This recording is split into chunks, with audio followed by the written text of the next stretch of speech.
හිටපු ජනාධිපති රනිල් වික්‍රමසිංහ මහතාට එරෙහිව පොදු දේපල පනත යටතේ චෝදනා ඉදිරිපත් කර ගොනු කර ඇති නඩුව අද යලි කැඳවීමට නිමිතව තිබේ. ඒ කොළඹ කොටුව මහේස්ත්‍රාත් අධිකරණ පරිශ්‍රයේදී රනිල් වික්‍රමසිංහ මහතා ජනාධිපති ධූරයේ දැරූ කාල සීමාව තුළ ඔහුගේ බිරිඳ වන මහාචාර්ය මෛත්‍රී වික්‍රමසිංහ මහත්මියගේ උපාධි ප්‍රදානෝත්සවය සඳහා සහභාගී වීමට ලන්ඩනයට යාමට රජයේ මුදල් අවභාවිතා කිරීමේ චෝදනා සම්බන්ධයෙන් මෙම පැමිණිල්ල ගොනු කර තිබේ.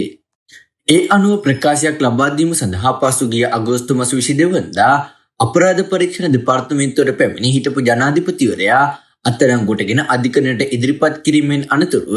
අගෝස්තු මාස 26 වෙනිදා දක්වා ආරක්ෂිත බන්ධනාගාරගත කිරීමට නියෝග කරන ලදී.